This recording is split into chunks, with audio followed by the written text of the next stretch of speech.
The following program is presented by the HTM Podcast Network.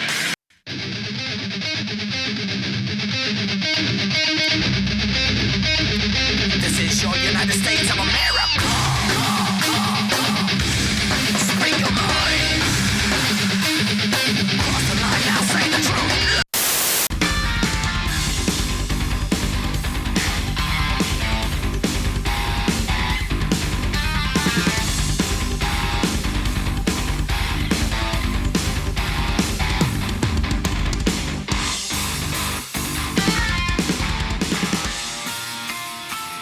Welcome to another episode of Turnbuckle Talk, powered by thegorillaposition.com and a proud part of the Roar Network. Presented by the Hitting the Marks Podcast Network, and now in association with NJPW.com.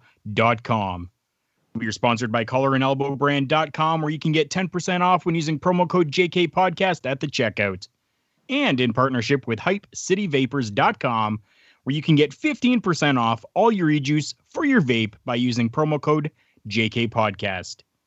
We're found on Facebook, Instagram, and Twitter by searching at TB Talk Pod. Listen to us on Podbean, iTunes, Google Podcast, Castbox, Spotify, and all those other podcatchers out there. As always, I'm Karl Karufel. And I'm Big Joe. And welcome everybody to another episode of Turnbuckle Talk. Big Joe, what do we got today? Well, we have something special for you guys here. This is, well, not the first time that we've done this, but we're going to actually be calling this episode Hitting the Turnbuckle, because we are not alone this week here, Karl. We are joined by, first of all, my cohort, my partner in crime over at the Hot Tag WrestleCast, Mr. Richard Bronson Vickrey. How are you doing, sir? I had to come up with a special intro for the day here. So it's me. It's that W to the W to the E. Richard Bronson Vickrey. As I understand here on this run, I have been giving the hefty task, or as cohorts here, partner in crime with Karl, that we have been giving the hefty task to present a viable pitch that could potentially bring you, Big Joe, and our other esteemed guest here with us today back to the dark side, back to Vince McMahon, back to the WWE. Good luck with that, by the way. You guys are going to need a lot of help on that one. And then, of course, previously from Hitting the Mercs podcast, the Running with the Bulls on the HTM Network over on the Hobby Media Group, and coming very soon, I hope, Destino. Welcome, Michael Jargo, to Turnbuckle Talk. You know, we're recording this the day after the final episode of The Last Dance, the day before the final episode of Running with the Bulls. And Huckleberry, I got to admit, I feel like I'm Michael Jordan coming out of retirement for the second time, and that would make Turnbuckle Talk the Washington Wizards. Ooh, hey, I'll take it. So it's good to have you guys here, and I was able to lure him out of retirement again, which was cool. And speaking of which, I mean, for our first topic here, slightly non-wrestling related, just taking a look back on the HTM Podcast Network. When you guys started this, it was you were just going to do your own thing, Jargo. Tell us a little bit about how the network kind of came to be right off the hop. I hit Huckleberry up on Facebook Messenger one day, and I was like, hey, you want to do a podcast? And he was like, sure. That was it. That's the whole story. And it really is basically that simple. That Rick was doing his own thing with a little side project called Curtain Jerker, and it had kind of started to fall apart a bit. People just kind of weren't into it. And so I just hit Rick up, and I was like, hey, I'm going to start a wrestling podcast. You want in? And he was like, sure. And that was the birth of Hitting the Marks. It was really that simple.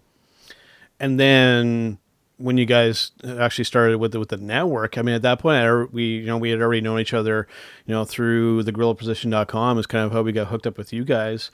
And then when you guys actually started the network, I believe I was at my mark job, my day job, and had heard that you guys were doing this. So I'm like, we want in. And I think I was basically kind of hounding you guys, and you were like, okay, well, the Turnbuckle Talk is going to be part of the HTM network. It really came down. We needed something for Wednesday. Yep. Wasn't that what it was, Rick? We would kind of become like Fox or USA at that point. We just needed more content to actually launch the network. So we brought in our favorite Canucks. Yes. I was going to say, I'm just kidding.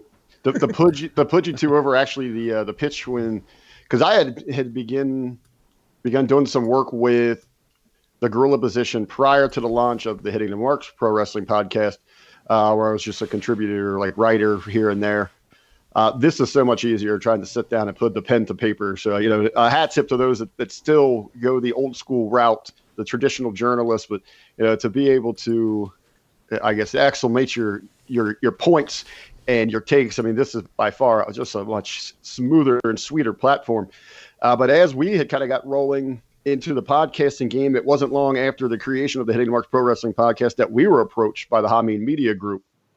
And we had realized what that opportunity had meant to us and opening us up to so many new listeners and having the opportunity to really grow the Monday locker room.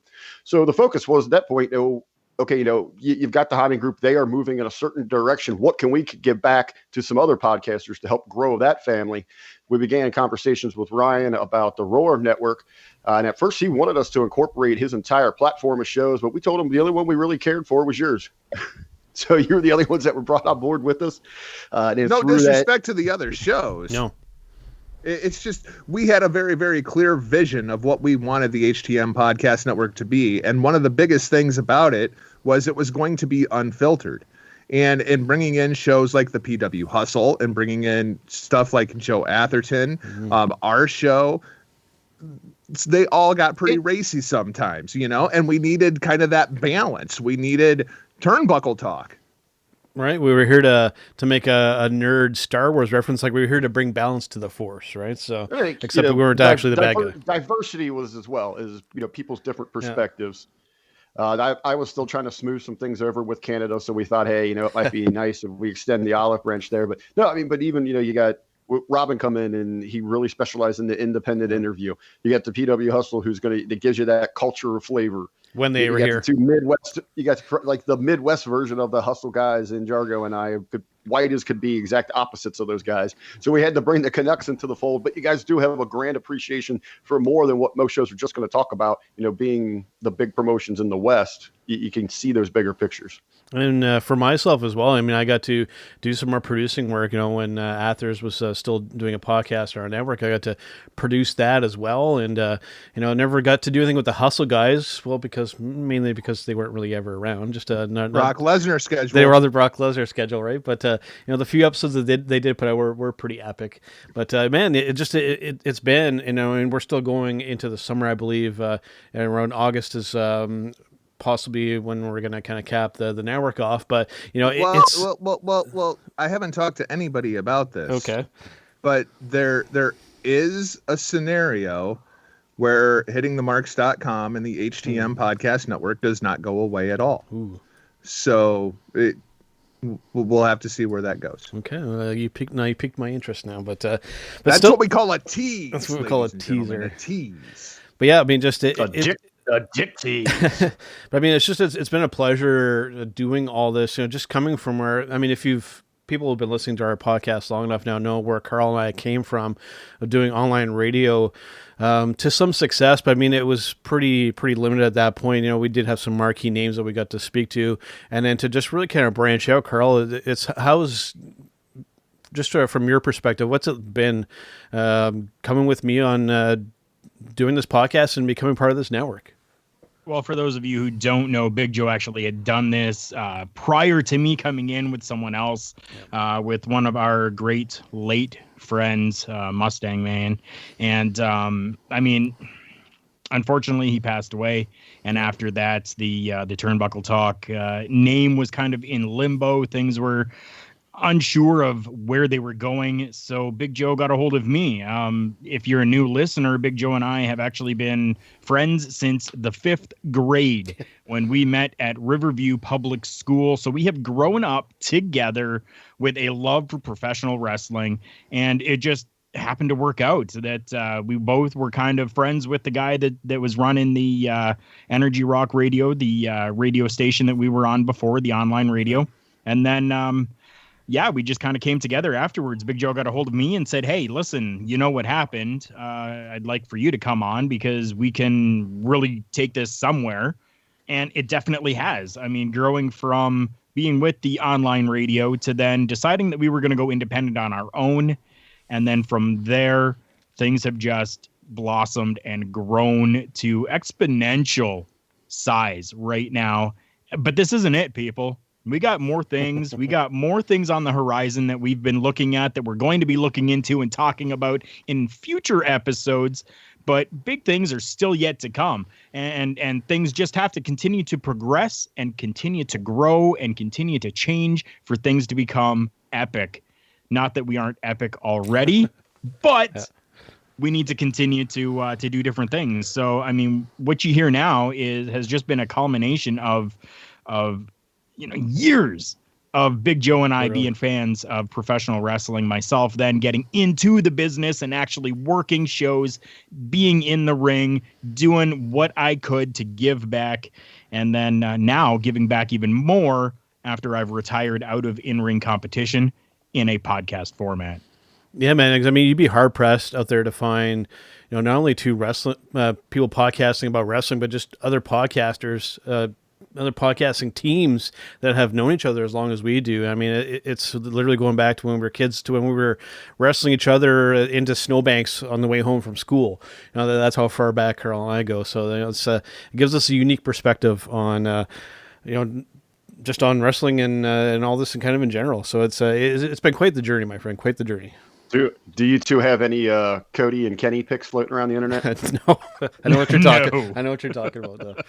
Well, and what's None funny at all. What's funny about that story to me is Rick and I are the exact opposite. We've been in the same place at the same time for a total of like 3 days over the course of time that we've known one another. Yeah.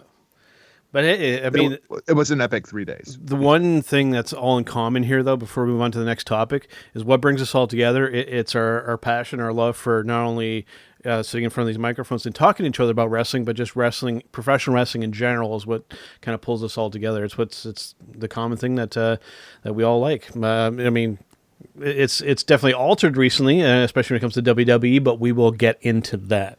That's right. No matter if it's WWE, Ring of Honor, Impact, AEW, MLW, Ignite Wrestling, Canadian Wrestling's Elite, New Japan Pro Wrestling, no matter what it is, professional wrestling has brought us all together. And without professional wrestling, we wouldn't even be here, people. It's crazy. It's crazy to think that just this small little thing in the world called professional wrestling has brought together people from the United States and people from Canada, and now we're bringing all of this to you. Exactly.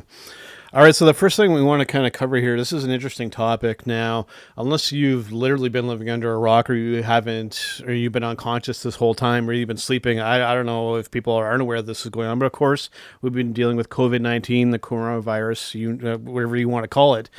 I want to talk about the difference between what I feel are the two major promotions, how they've kind of handled the situation. We're talking about WWE and we're talking about New Japan Pro Wrestling, because these two companies have handled the situation very, very differently. Let's look at from the New Japan perspective first, and I'm going to throw this over to you, Jargo, to kind of explain and to tell people that maybe are just living in the WWE bubble, how has New Japan gone about handling this whole situation? Well, I feel like the difference in how New Japan Pro Wrestling and how WWE has handled this thing, it's hard to even compare. Mm-hmm. It's very much like trying to compare how Japan has handled the coronavirus to how the United States has handled the coronavirus. I mean, Japan is a much, much smaller nation that is built on very different principles than that of what the United States and basically the West is. So you have to keep that in mind to begin with. It's not exactly a level playing field. As far as how New Japan has handled it, New Japan they get an A+ in my book. Although I don't necessarily agree with every decision, I like how it has been handled in that they canceled everything. Yep. They haven't had a New Japan show since, my God, like February, and I feel like I'm a crackhead going through freaking withdrawal at this point. So everything is pulled. They keep trying to put out original content, whether it's good or bad, is a whole nother conversation. Yep. But they are still putting out original content on New Japan World. We saw basically the Japanese Wrestling Summit with Hiroshi Tanahashi leading the way of 7 different promotions going in to talk to government officials and saying this is what we need in order for professional wrestling to continue in Japan. This is what we need in order for professional wrestling to return to Japan. And while we had very much a similar version of this on the Hot Tag WrestleCast with yourself and Rick here just a couple of weeks ago, since then we have also seen Harold, the President Harold, come out and he lays out a 10-minute speech about this is what New Japan has done, this is why New Japan has done it, and this is what it's going to take for New Japan to return. And these are the steps in which New Japan Pro Wrestling is going to return. And as I'm watching it, my immediate thought was, wow, the United States government could learn a hell of a lot from Harold. Instead of sitting there and talking to all of us like we're freaking 5-year-olds, just give us a damn plan of how things are going to work, what's already happened. Here's your justification for it, whether we agree with it or not. Okay, cool. And this is how we're going to return. This is how things are going to open back up. This is what it's going to look like. These are the phases it's going to happen in. Hell yes. Thank you, Harold. I applaud President Harold for possibly the first time ever. But it's been night and day the way that it's been handled here in the West. And it's not just WWE, it's also AEW. Yeah. Ring of Honor has very much handled things the same way New Japan has. And I'm sure that part of that is because they want to maintain a good working relationship. They have to show their honor and their loyalty to the Japanese if they want that relationship to continue. It's a fascinating study in psychology. But I don't know if I would say that it's simply, WWE versus New Japan. Every Japanese promotion has done the same thing New Japan Pro Wrestling has done. And then there's really AEW and WWE. And I think it's really a difference in the culture as well. And just briefly, again, Jargo, what do you, if they would have run some empty arena shows, do you think it would have not have been good? Like, would have downplayed the whole? It wouldn't have worked with the whole Japanese philosophy, right? It's completely counterproductive. Yeah. To not necessarily as much philosophy as business model. Sure. The Japanese are still relying on house show gates to basically keep the doors open. They don't have $1 billion TV contracts with Fox and USA rolling in to keep the doors open. They rely off selling tickets and putting asses in seats. Yeah. But if you can't put asses in seats, it's kind of counterproductive to run a show. Yeah. What about you, Karl? What approach have you liked better? I have a pretty good idea of what you're thinking, but have you been enjoying the empty arena shows, or do you kind of see it from both sides, or what's your kind of just take in general of how both companies have handled things?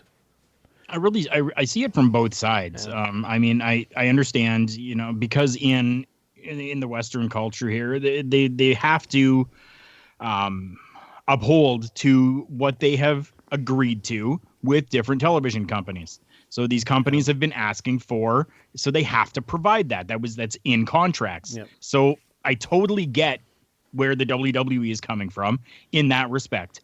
AEW really didn't have to do it. But because they're a smaller promotion still, and they're still young and starting out, I think it would have been probably detrimental to them to have just canceled everything. So for them to still kind of put something on in a smaller place, for them to only have some of the talent around the ring, stuff like that, those who were comfortable enough to be there, I get it. They're still trying to build up that name of AEW. Now, when it comes to New Japan Pro Wrestling, I do understand that side of it, and anything that's happening over in the Eastern culture there as well, right? They have a totally different take, like Jargo was saying, they have a totally different take on everything when it comes to the world of professional wrestling. It's a whole different mentality over there. It is legitimately a sport over there more than it is an entertainment aspect. So if every other sport that the East has taken from the West, whether it's, football, whether it is soccer, whether it is baseball, whether it's cricket, whatever it is, that has all stopped. So why would professional wrestling not stop over there as well? Because they are considered no different than any of these other professional sports over there. So I totally get from both sides. Do I agree with things all the time on both sides? No, not always. But I do enjoy that New Japan Pro Wrestling has still kind of, like Jargo talked about there, doing a few more different little things to kind of still put some stuff out onto their network to be able to keep the name relevant. And that's exactly what they have been doing. We're talking about them today. So clearly they've been doing something right. Yeah. And even with canceled shows, they're still doing something right. Now, Rick, I want to get the marketing perspective here. With both of these companies, have WWE and New Japan, have they made the right decision marketing-wise to go about the approaches that they've gone about?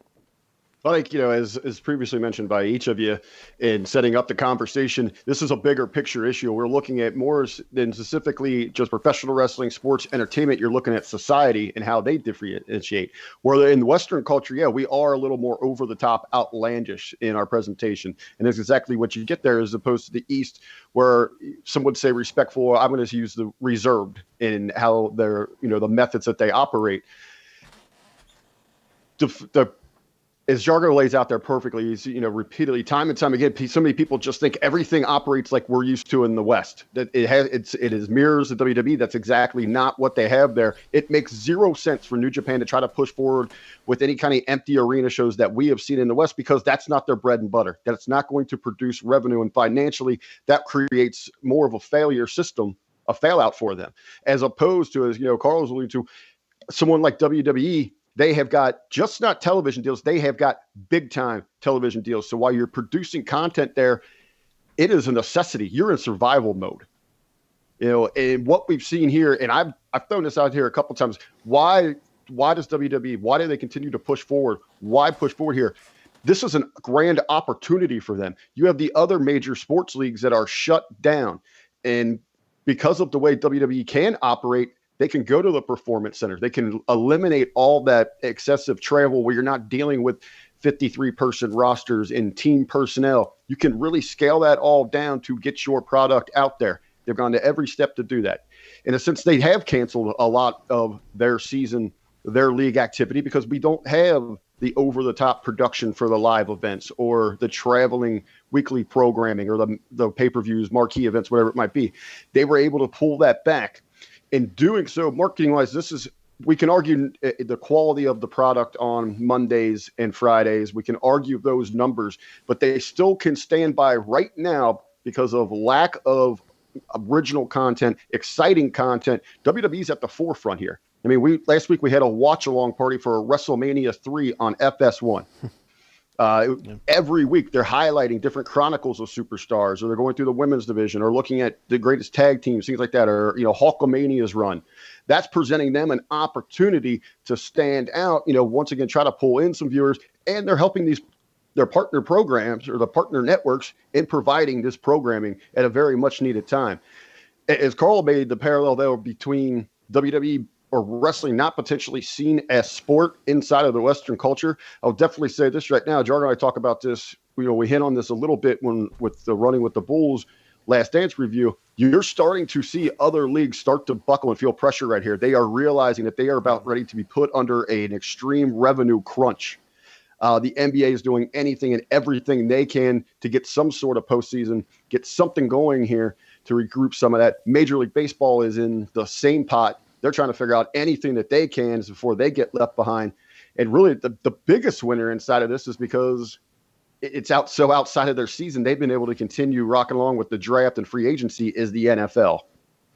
Well, briefly on that, then, I know it's not directly wrestling related, but let's talk about it. Since you had hinted at there, Rick, these other sports, baseball, hockey, NBA, can they run these empty arena shows and do it successfully? You're in a case where at this point, they want to do anything to get their season going, to start producing some sort of content and start generating some sort of revenue. In large part, for what we always talk about, it's that advertising and that television dollar, and they need to be out front and be seen here. Now, how they're going to present that, how you rework your merchandise, you're going to have to reset your focal point outside of those gate numbers to help drive this. And we're already talking about restructuring of these collective bargaining agreements between the leagues, the owners, and the players. And things could get quite nasty here. You're already seeing this beginning in baseball, where they're going to, is it the 50-50 cut, Jargo? Well, in a baseball sense. is a mess right now. Of all the professional sports leagues, whether it be the NBA or whether it be the NFL, I have not heard very much, hardly at all, about the NHL resuming as far as like a Stanley Cup playoffs go, and that's unfortunate. But I don't think baseball is going to happen. I think the NBA is going to have some kind of a playoff. Whether that be 12 teams, whether it be 16 teams, whether they play a half a dozen games to get ready for the NBA playoffs. I think the NBA is going to happen. I don't think Major League Baseball is going to happen. I think that the owners are trying to screw over the players, and they're using the coronavirus as that opportunity to do so. And the players' union is... Of any sport, of any union in the United States, the Major League Baseball Players Association might be the strongest. I don't think an MLB season is going to happen. And that's what people really miss inside of this, Jargo, Big Joe, Karl. What they're really missing is once the baseball union, and so many people, they're multimillionaires. I would love to go out there and do that. They should do this for the people because of everything that's going on. No. This is at its bottom line. If it's professional wrestling, East, West, wherever it's at, it is about financials. And in Major League Baseball, once those players start letting the owners finagle that kind of stuff, once you open that Pandora's box, there is no going back.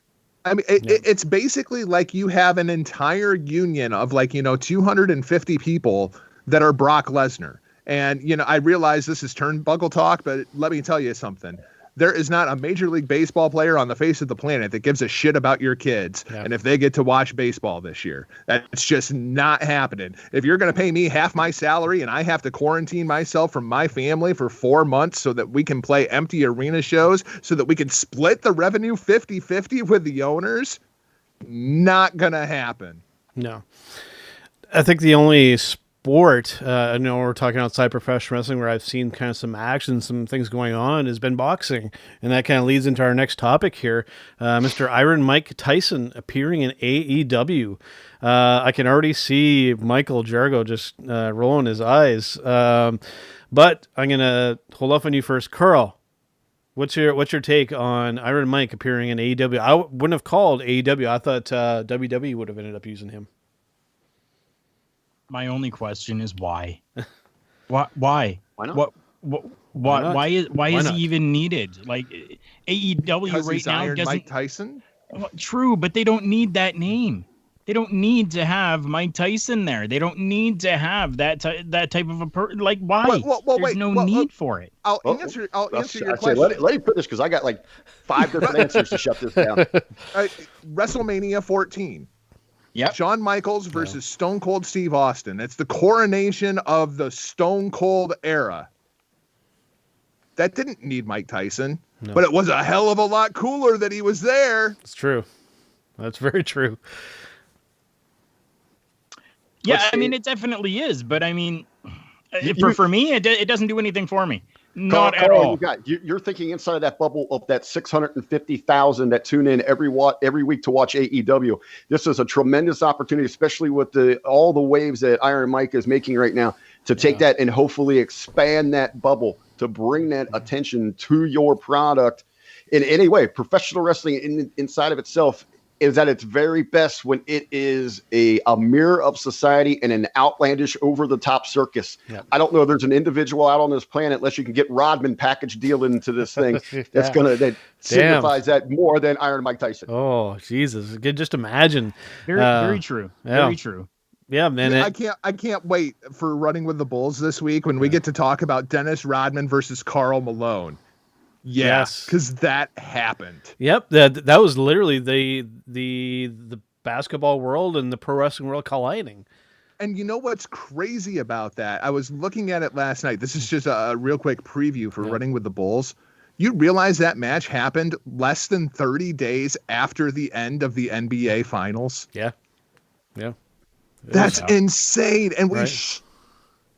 you know what, all over Rodman for it. And somehow Karl Malone just gets a pass. Oh, man. It's like, hey, no. I remember that other old guy, too. He was there. Yeah. I mean, a guy like Dennis Rodman, I mean, he was just, it's like he was I won't say bred for that situation, but like it's so fit him. I'm like his whole attitude, his whole persona. It's so professional wrestling. It's so over the top. It's just fantastic. Can't you say that about Mike Tyson? Sure, you can. Yeah. Mike Tyson was pro wrestling when pro wrestling was cool. Yeah, it's true, man. Yeah. There was nothing cooler than watching Mike Tyson go out there and see how fast he was going to knock this guy out. Yeah. It wasn't a question of, is he going to knock this guy out? It was how fast is he going to knock this guy out? And it's the same thing that we saw with Ronda Rousey in the UFC. How fast is she going to tap this chick out? Yeah. It wasn't a matter, is Rousey going to win? It was a matter of how fast. And then as soon as they lost, they were both just irrelevant. But Tyson somehow has reinvented himself, and it's really thanks to freaking Instagram. Well, and it's inside of that because he's still outside. With Rousey, she was just that fierce warrior inside the octagon in that element. You got Tyson where you don't know what the hell this guy could do anywhere at any time if he would just snap. That's the unpredictability that makes professional wrestling so great. You don't feel that way he about embodies. Rousey? God, but no, her biggest go-to, what she thinks would just be to, her MO in professional wrestling is to attack fans by calling it fake, where she doesn't bring any substance to that, where Tyson might go out there and eat a baby. Well, I mean, I always felt that way about Rousey, kind of like the Brock Lesnar and Braun Strowman thing, when Braun Strowman rocked Lesnar and Lesnar just hauled off and straight hit him, and Braun's just like wobbling there in the middle of the ring. Like, I always felt like there was that element to Rousey where it just, like somebody punches her the wrong way and she could just go off and rip this girl's arm off. Yeah. And there's nothing she could do about it. I always felt maybe there was something in there where they would miscue something or miss one of their spots, and it would be Ronda who would be, laid out on her ass, which would be the ultimate meltdown, the ultimate embarrassment to her. But I had the opportunity this morning. Every week, I'm fortunate enough to be able to sit down with two brilliant minds inside of Ben Hameen and Dr. Manbeast Ted McNailer. We were talking about this thing the potential, the possibilities, if they could bring Tyson in for an extended program to truly get that rub from him. If it's something as simple as he gets involved in the finish of the TNT Championship, how much it would mean. It would be more impactful for Archer, let's say, for his overall career. If he took a punch from Tyson, that would be more impactful than actually winning that match, because that's going to, all the cross promotion, everything that you see that with is going to attach him to it. Then you could build off. Even if he was embarrassed by Tyson, he can still kick everyone else's ass inside of AEW. We had pitched out there the ultimate program, which would truly bring more eyes onto this product, is to somehow get Tyson involved against Chris Jericho. Even where Jericho says, hey, man, I'll take you on in an exhibition boxing match, and Jericho is just hamming it up. We had talked, with the big pot belly of Jericho now, if Tyson would just really jab him in there, to get all his facial expression, his reaction, it would be very much like King Hippo from Mike Tyson Punch Out. Yeah. And then we spun off into the entire inner circle could represent somebody from that game. Then you're crossing over these different genres. You got the nostalgia act. You got this craziness that you're creating. Now you gotta talk one of these professional wrestlers to actually take a legit punch from Mike Tyson, and I don't know if I'd want to do that or not, to take a legit punch from Mike. I don't know, man. Well, he's holding off a little bit. I think an Archer, it's not like you're going to haul off and take his jaw off, but Jericho would. He'd take one in the stomach. Yeah. No. You know what you got to do? You have to use this opportunity to make a new star. Yeah. Right? So what I do is I have Cody win the championship. Tyson presents the championship to Cody. MJF comes out and starts running his freaking mouth. And if I trust anybody to run his mouth about Mike Tyson and his downfalls, it would be MJF. And if you can set up a moment to where you have like a mixed tag match and it's Cody and Mike Tyson versus MJF and Wardlow, that moment when Mike Tyson lays out MJF with one freaking punch, you can make MJF a star off of that one moment. I'd be down for that one. Yeah. And I totally get everything. But my issue right now with this whole Mike Tyson thing is that we're all just talking about it. Mm-hmm. There has been absolutely nothing that has been done to set anything up for anything other than him presenting the title. And that's where I'm going. If this is all that is him presenting the title, lame. I'm not interested in that. I'm interested in more. And right now, it's what, 2 weeks away that this match is going to happen? It's this weekend. Yeah. There we go. Well, so they've here's done what nothing happened. to set anything up, which for me, I'm going, meh. But I think that's the intrigue. It's creating conversations like we're having here. The potential, what is going to go down here, instead of them leading us, taking us by our hand and trying to walk us in a direction. And here's what happened. That show was not live. That show was canned. And so they had to put in the Mike Tyson announcement after the show was already in the can. So they couldn't do a big announcement. When this segment started, Joe, you were like, Jargo, I see you over there rolling your eyes. It's simply at how AEW has presented this thing. Yeah. Basically what they did is they sent out a tweet that said that Mike Tyson was going to be there. And we haven't seen anything else because there hasn't been any new content for them to produce since this deal was done. That's the problem. My problem is the way that this is not being promoted. We need more of this. We need to make this a bigger deal because Mike Tyson's throwing hands on freaking Instagram and has half the freaking world scared to death because at 53 years old, he's looking like he could just straight knock people out. So, yeah, I mean, why not? Because we talked about this on the last episode of the Hot Tag WrestleCast, I believe, Rick, where we're looking at this potential fight between Iron Mike Tyson and Evander Holyfield. I mean, why not? Find some way to include that into this, and then that would bring some of that audience over to professional wrestling and vice versa, right? Some mainstream appeal. I mean, it's all about opening up the checkbook, and it takes two to tango. So you're going to have to come to a deal with those different parties. That's speculation too, to have that third fight go down. And I'm sure, as major as that would be, believe me, I mean, they could start printing their own money with that thing, no matter what kind of spectacle it is. There's a long way to get from the suggesting of it to the actuality of it because of all the contract financials. People are going to want to have their hands in there. What do you suppose that would do for pay-per-view buys? Like huge. Smash every record. Yeah, absolutely. Well, I mean, because the Super Bowl is right around 100 million people watch the Super Bowl at this point. What would Tyson versus Holyfield in 2020 draw? 50 million? I go something maybe higher than that. I mean, that again, you even present another, conversation there, Jargo. What would this mean to a provider? For a distributor? I mean, would somebody like a Fox Sports go out there and try to get the money to put this on open air network? Or is there more value inside of that, the traditional pay-per-view buy rate? I mean, if you can sell 50 million pay-per-views at $89.95 in HD, that's a lot of freaking money. That is a lot of freaking money. I will throw out for you guys, Ben had mentioned this. He said out of everything that happens here with Tyson, there's only one must that he needs to have. And that we need a segment where you've got Cody Rhodes, you got Jack Hager, and Mike Tyson. Wow. So we had the list. We had the list off, and then I suggested that the interview must be conducted by Tony Schiavone. So they all have to get him in there. So we've got Mike appearing in AEW here now. On AEW, I mean, this company's been around for we're going about a year and a half now. It feels like it's been shorter than that period of time. But how has this company been doing so far? Has this been a flop, or has it hit the marks, so to speak? Let's start with you, Karl. I have a very different opinion. I'm enjoying it. I think that they've gone out there and done what they could, especially, being young and then coming into this whole BS pandemic crap that's going on. I mean, I think they've done the best that they can with what they have right now. I'm enjoying the product. I think that it's really hit every note that they've been going for at this point.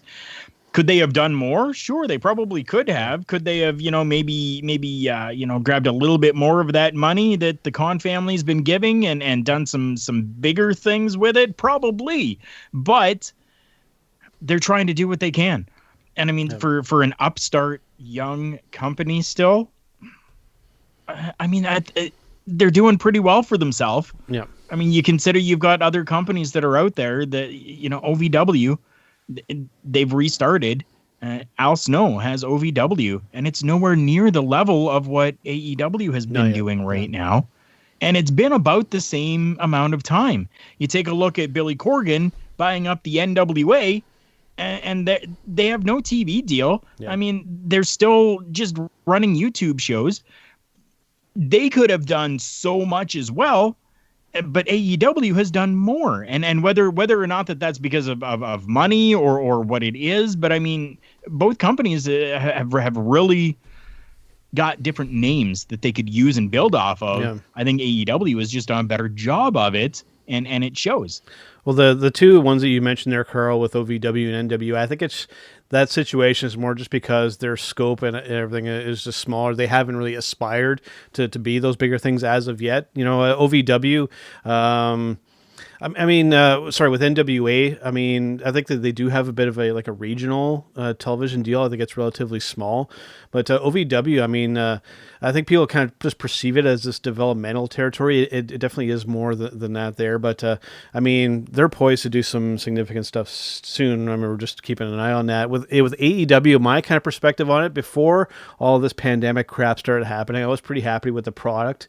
Now, it's no secret, I'm not a big fan of the empty arena shows. I do like that they at least have some of the talent there at ringside to add a little bit of atmosphere. I think that's something that WWE should have done a little bit as well, just to add something so that the focus isn't on this empty arena that they're working in.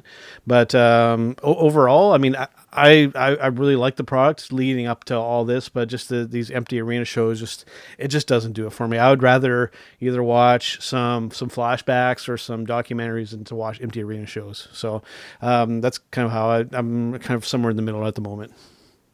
What about you, Jargo? There's so much.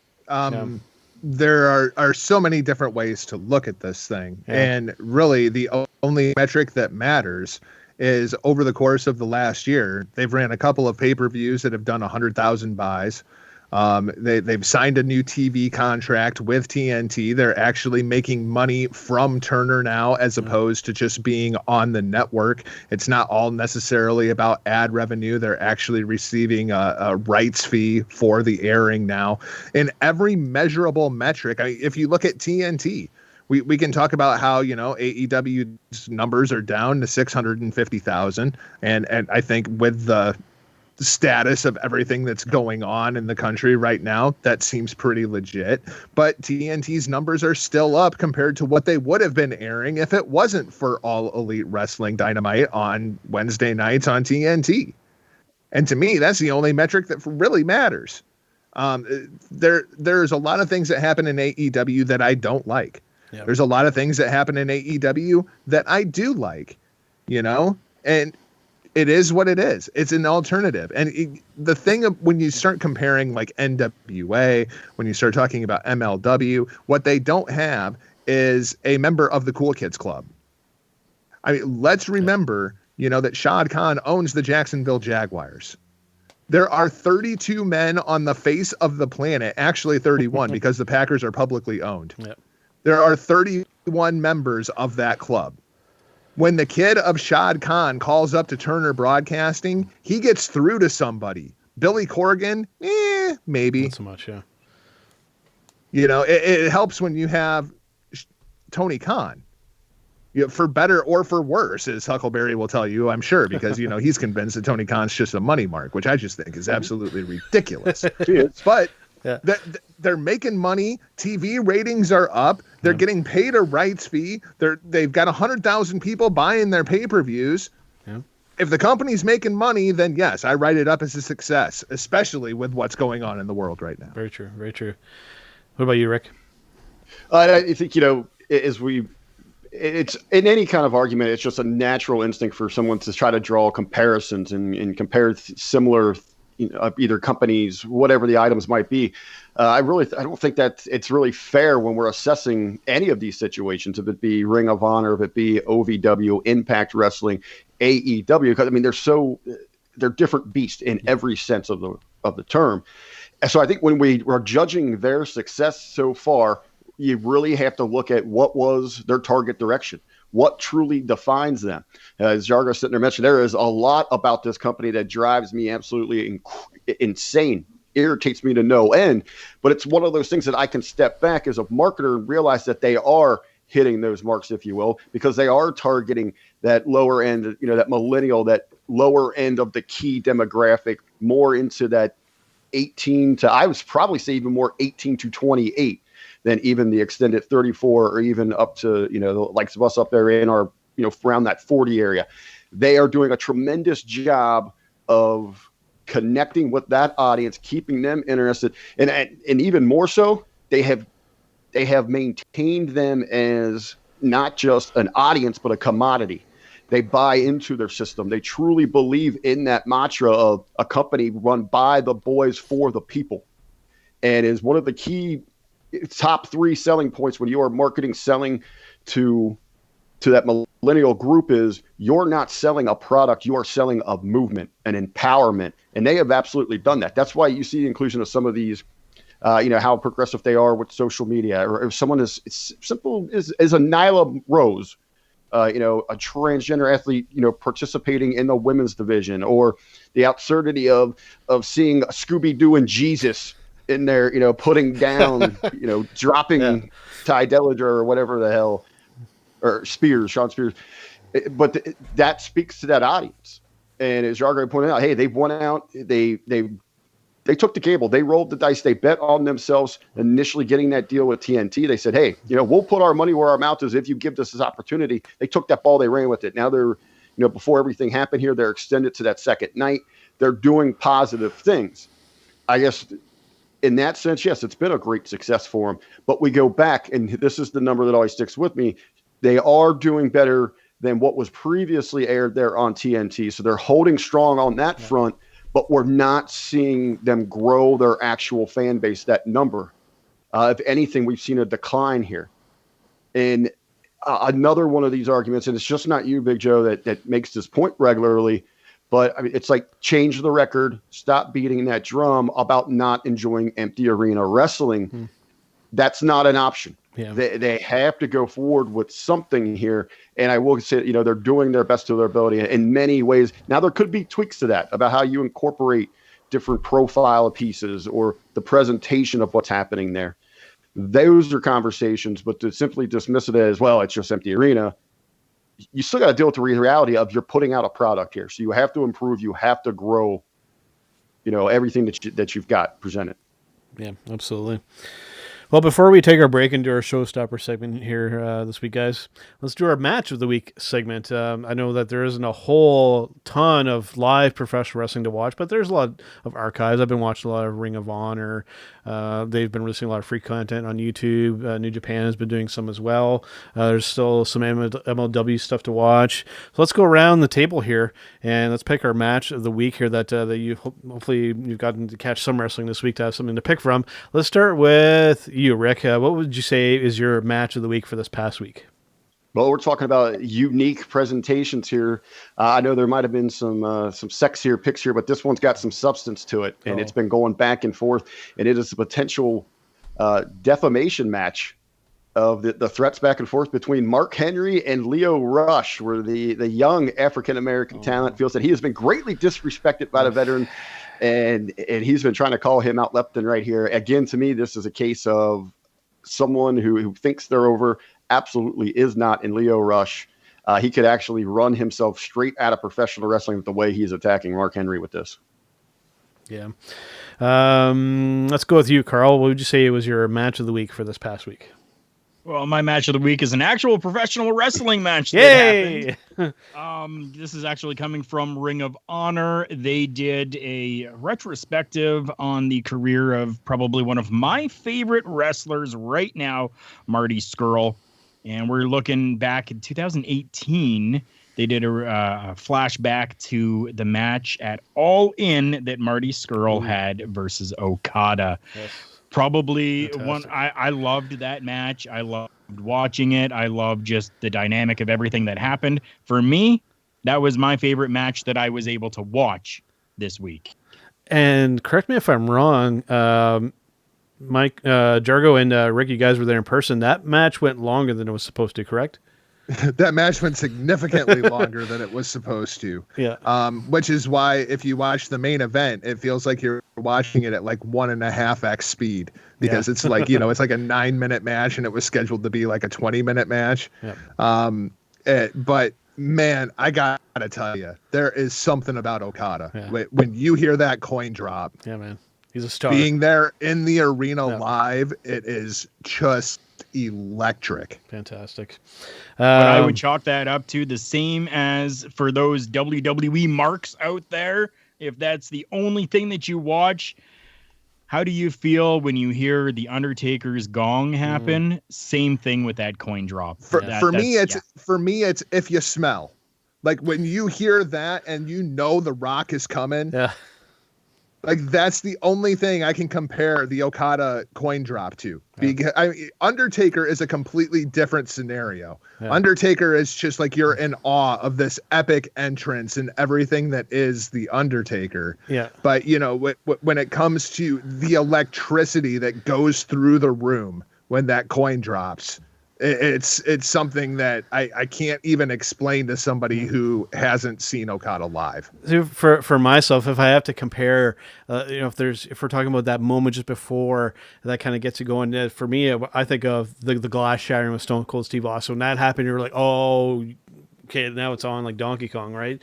And then for me personally, when I heard the very beginning of when Piper would come out, when you hear that kind of drum roll kind of go, I'm like, oh yes, here we go, right? So for me, those are the two that I think at when it comes to that kind of moment. What would you say was your match of the week, or something that you got to watch this week, Jargo, that tickled your fancy? Well, funny enough, it's a perfect segue because mine is the AJ Styles versus Undertaker. And I'm not talking about the match from WrestleMania. I'm talking about the match that's going to happen once we can let fans back into a room, because they're already teasing it. If you watch that special, the part 2 of the special, Undertaker sitting there watching AJ Styles and he says, man, that's the one guy I really wanted to have a match with that I didn't get a chance to have a match with. And they had it set up for WrestleMania this year. Obviously, it didn't happen. Instead, we got the Boneyard because of circumstances.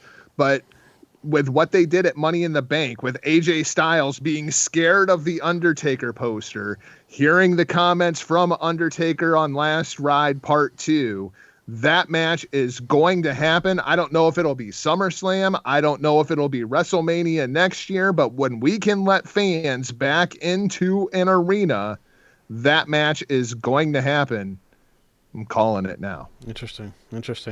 Mine comes from a show that I've had, I believe a couple weeks ago, I had a pick from the show as well. And this is, again, thanks to YouTube for putting out this content for free.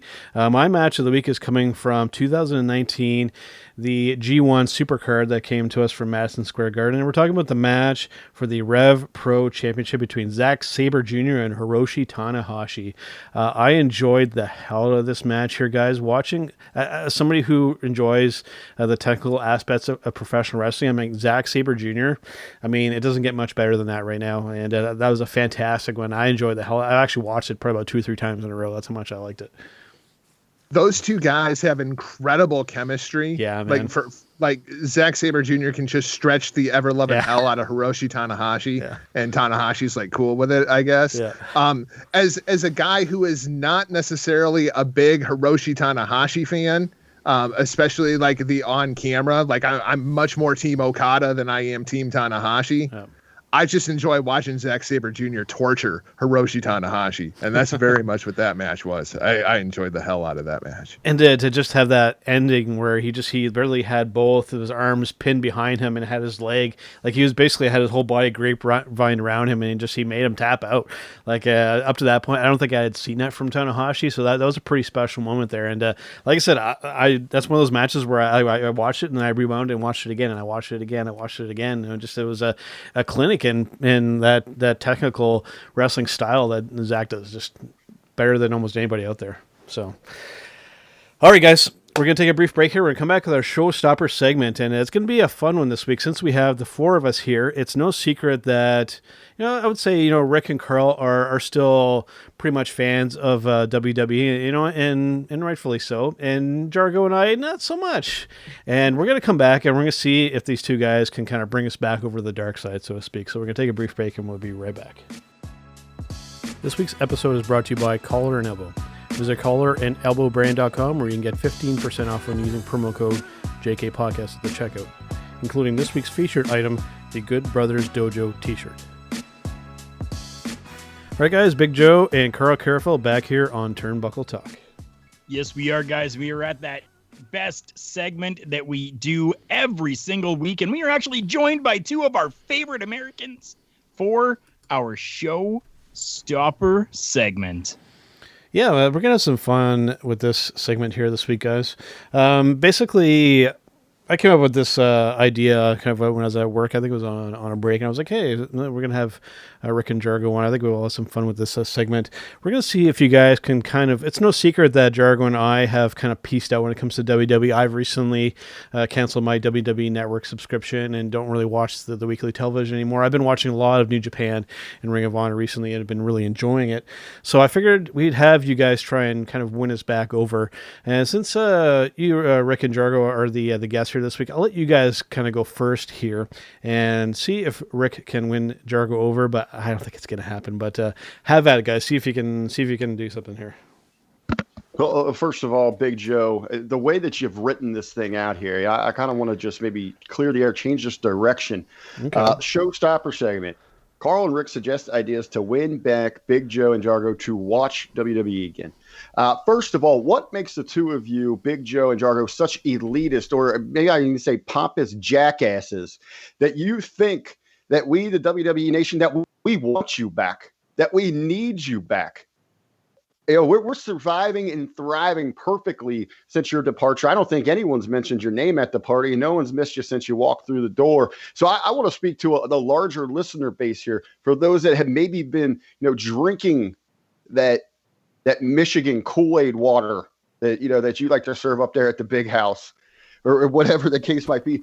But inside, if you guys want to, individuals like yourselves, you want to focus on these negatives inside the WWE, when we have a grand universe of excitement and entertainment that is presented weekly here, that there is so much value still inside of that product. If it's the rich history that's presented through the network, to the tremendous athletes and entertaining stars of today, you look at this on the surface, the alpha of the females division, Charlotte Flair, the best women's wrestler in the world, going across all brands. You are getting her representing that NXT championship Monday, Wednesday, Friday, whatever the case may be. You're having excellence like that demonstrated. You have AJ Styles crossing brands here. You're seeing the breakdown of this brand split where you can see the phenomenal stars of the WWE across these different platforms.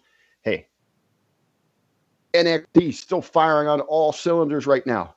The gold standard still continuing to raise the bar. One of the hottest acts inside of professional wrestling right now, with the potential to be that next big boom, is happening in NXT, and that would be Killer Cross. I mean, there is still so much going on. You can find positives inside of their program, and you just say watch. I mean, that could be through social media. That could be through short spurts of this, but to still be in tune and be in touch with what they're presenting with their product. Is it my turn? Is that what's going on? To kind of rebuttal what Rick said there. I'm not watching WWE programming.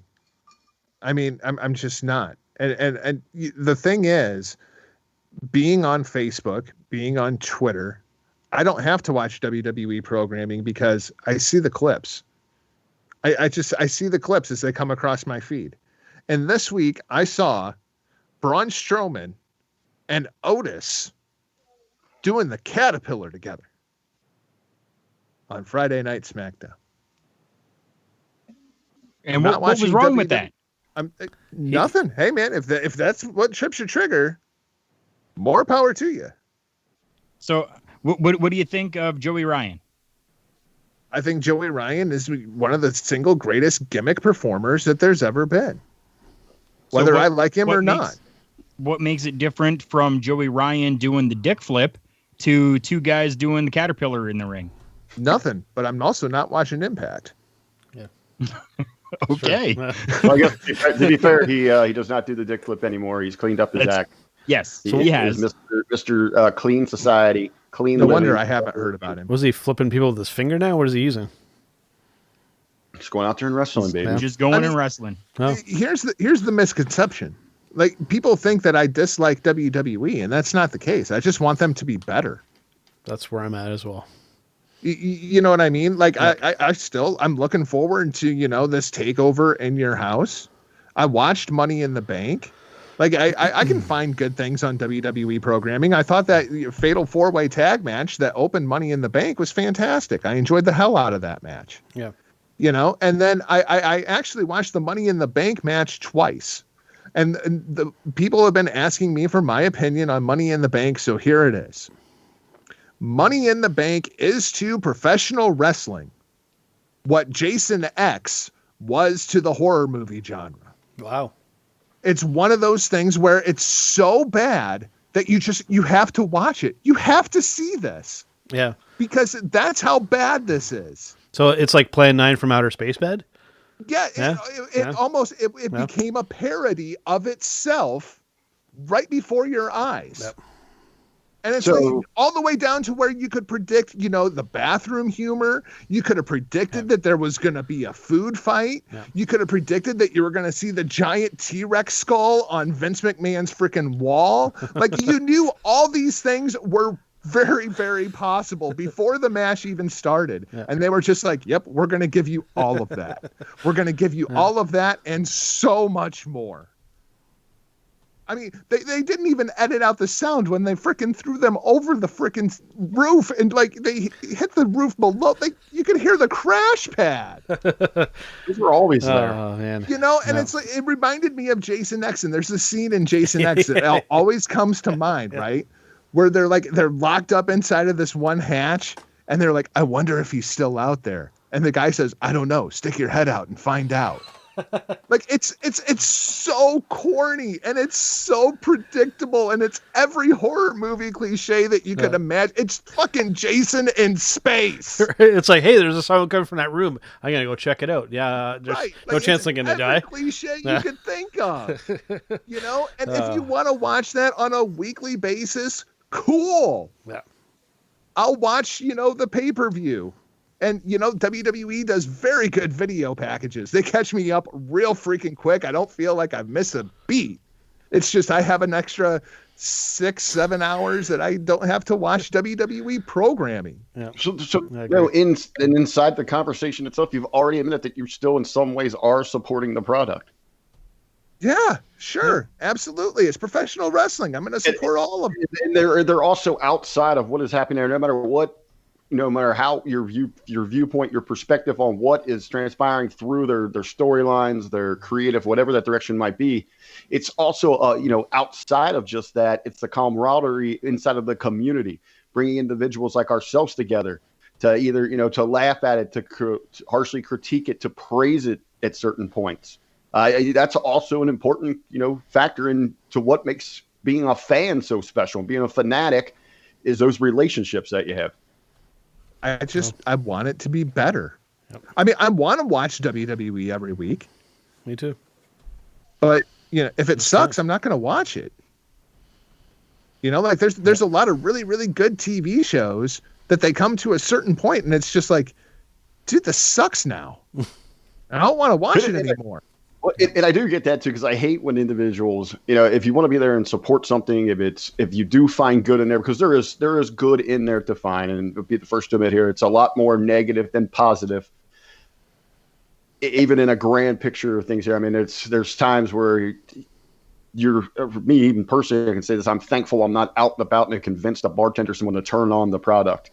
Because I see some things there like, oh my God, like, I don't know, how would I defend this? I try not to. I try to take great pride in my involvement in professional wrestling, but there's sometimes where you see the embarrassing acts there, and they like become Braun a lot Strowman more... doing the caterpillar. Yeah, well, he didn't actually do it. Yeah, Right, but it's like he shouldn't even be trying. No. It's Braun Strowman. He should be a freaking monster. This is very true. All right, let's go with Karl and myself here. Let's see if Karl can kind of win me back over to maybe even to weekly WWE television, because I honestly, since the last time I've watched either Raw or SmackDown, I believe we're going on almost 2 months now since I've actually watched a live WWE show. Honestly, it's futile for me to even try. Yeah, it really is. You have gone so far down that rabbit hole and buried your head so far down into the dirt that you just don't care. You said yourself that you even canceled the WWE Network, even though they have all this other amazing programming on there, even though they have all this other informative stuff that they're putting out there. For the first time ever, and I understand that there are illegal ways for you to go and find this stuff. Definitely, I understand that. Okay, but for myself, this whole Undertaker, The Last Ride series that they're doing, I am so invested in this right now. This is the first time that we're ever getting a look into essentially the life of The Undertaker, going from 2017 up to 2020. Never has this been done before. Taker doesn't do podcasts.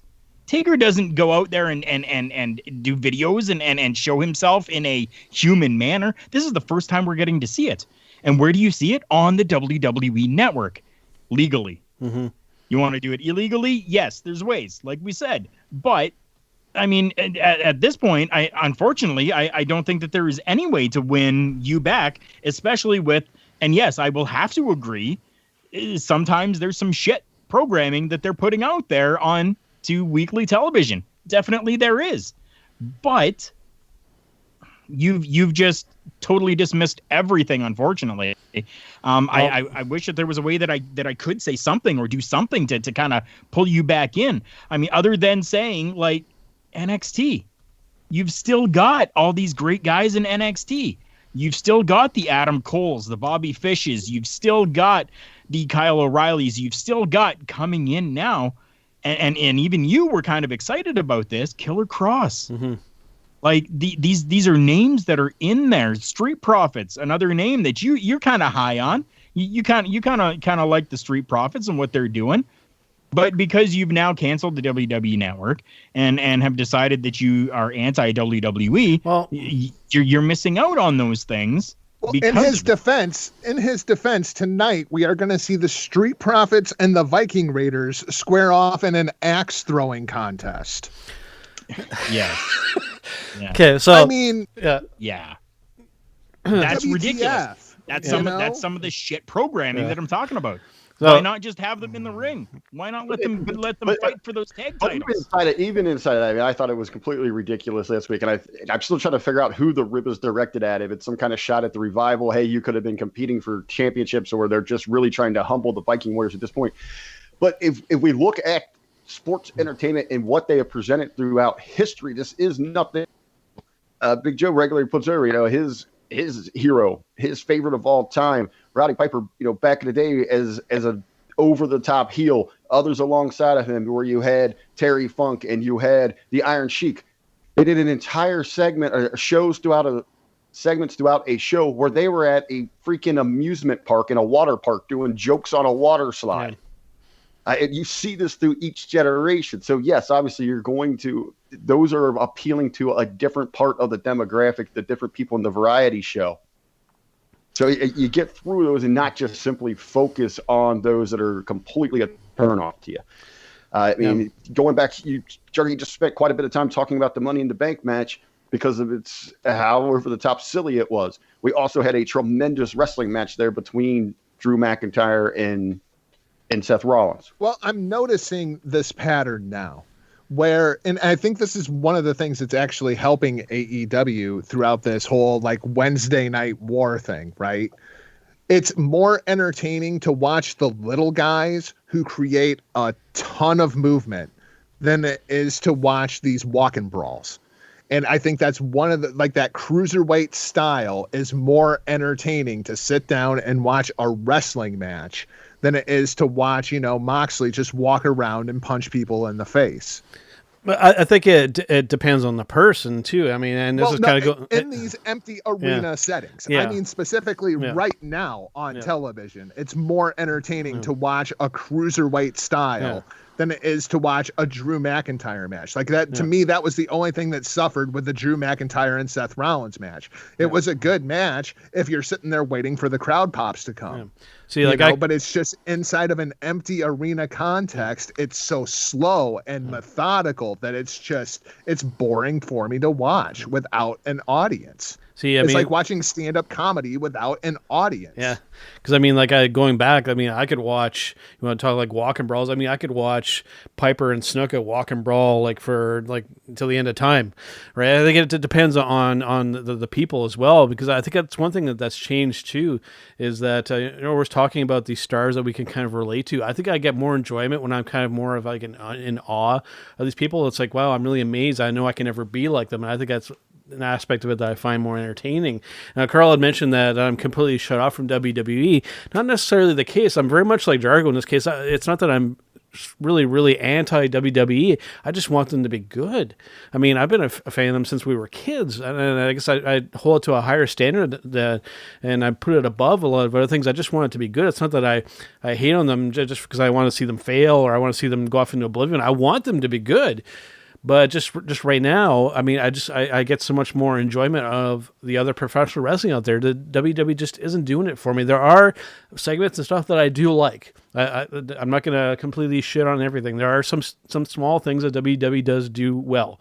This Undertaker thing, I haven't watched yet, but I know it's going to be good. I'm going to find some way to check it out. They do some good stuff.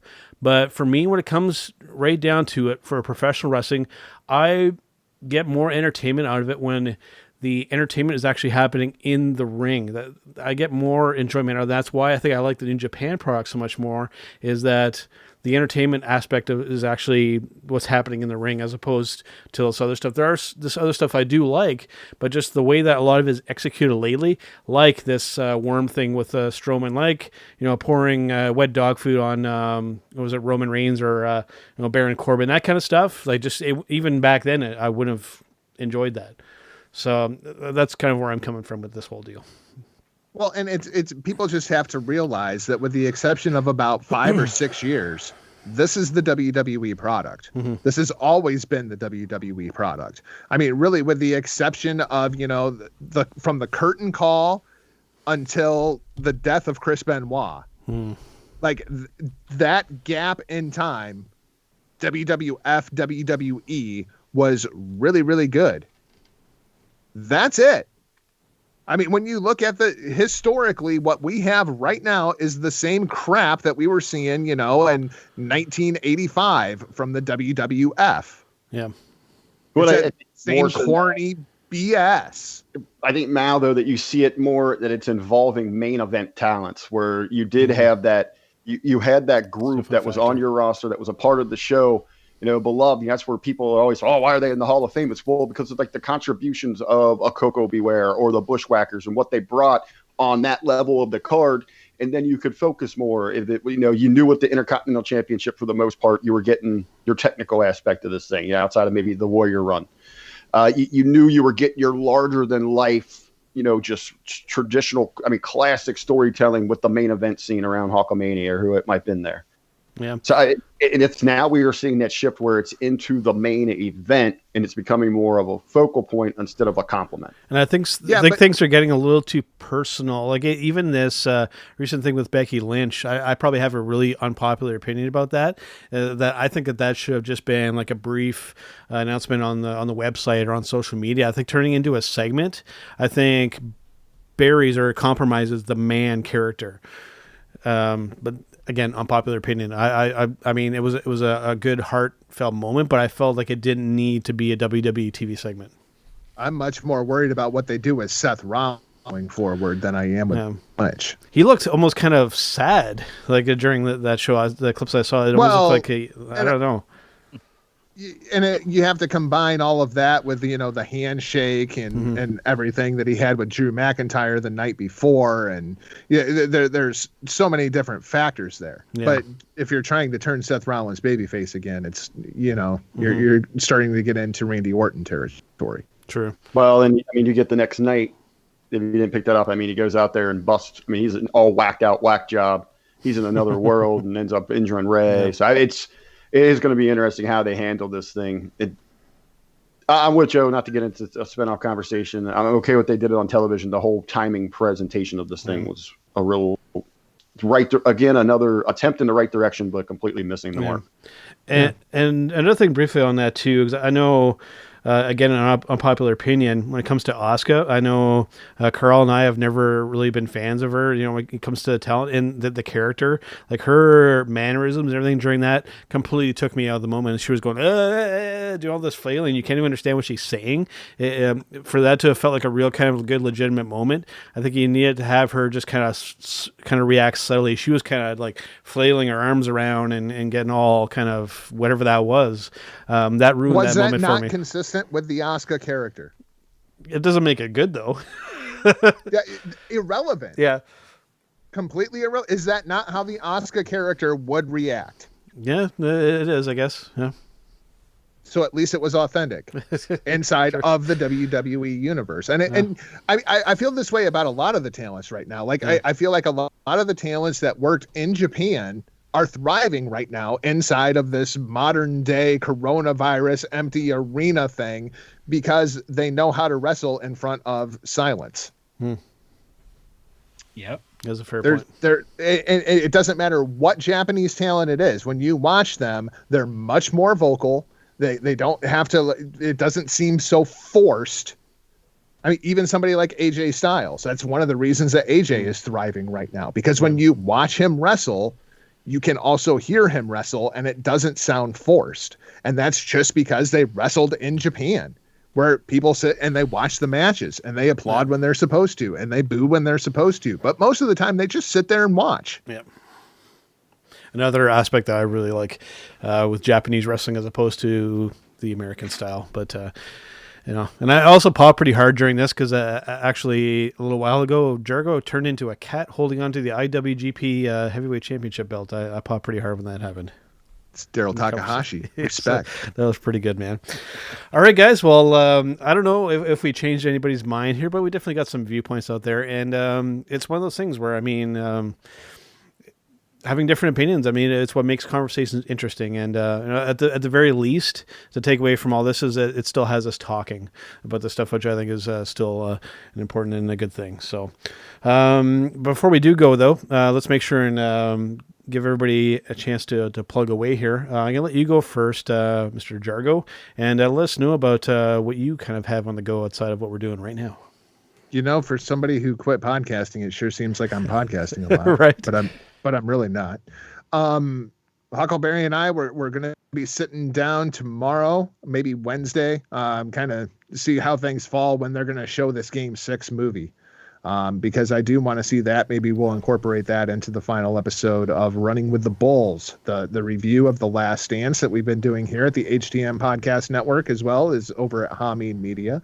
And it sounds like, according to President Harold, at least there is a plan in place for New Japan Pro Wrestling to return sometime in the not too far off future, we hope. Also saw Hiromu Takahashi came out with an idea the other day, and he says, you know, we had to cancel Best of the Super Juniors, but we have the G1 coming up, so why don't we run both tournaments simultaneously and have Best of the Super Juniors during the G1 climax? So, you know, if your head doesn't explode from one giant round robin tournament, we're going to throw two of them at you at the same freaking time. Wow. Which is exciting and kind of plays into this whole idea of Tetsuya Naito versus Hiromu Takahashi inside of the Tokyo Dome at Wrestle Kingdom next year with all the gold on the line. It's a fantastic story. I'd love to talk about it. If Billy Ray Valentine will lift his ban on New Japan Pro Wrestling so that they can return to action. You'll be able to listen to Destino, a New Japan Pro Wrestling podcast, destino.podbean.com. It very well could be available here on the HTM Podcast Network as well as over at Hameen Media. So keep your eyes open for that. Otherwise, keep up with me across all social media at NotJargo, even though I probably won't talk to you because, you know, social media distancing. Perfect. And what about you, Rick? Well, currently currently out there for your listening pleasures. And each and every Monday morning, you can join myself alongside the great minds of Ben Hameen and Dr. Manbeast Ted McNaylor on the Monday Locker Room as a part of the Hameen Media Group. Then I'm back again at it on Tuesdays with my main man, the man at the grill position, Big Joe, producing the shows. That's the Hot Tag WrestleCast dropping on Tuesday afternoons. And then one more ride, the last dance, the final ride with Jargo and I covering this tremendous documentary with the Bulls. It's available across all those incredible platforms that he had mentioned there. You can also keep up with me personally, Rick Vickrey, across all social media platforms at The Real RBV. Awesome. And before we go, Karl, let us know a little bit about our friends over at collarandelbowbrand.com. Definitely collarandelbowbrand.com, an amazing company that started up a few years ago and has made an impact in the world of professional wrestling apparel. That's right. Go to collarandelbowbrand.com. There you will find some amazing quality t-shirts, hats, shorts, jackets, everything to cover up your body except for socks and underwear. But who knows, maybe coming soon.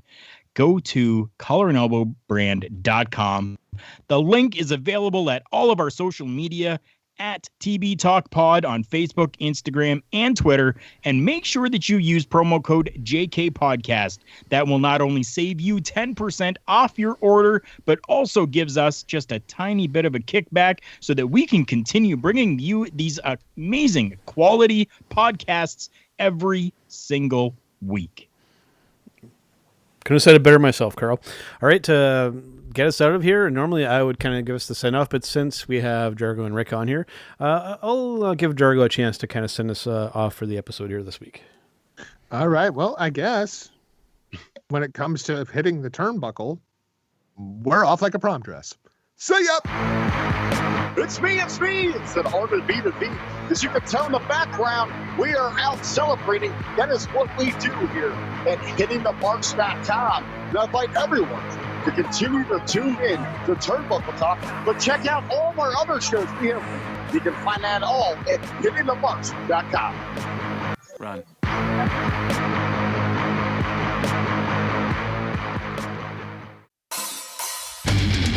Point your fingers.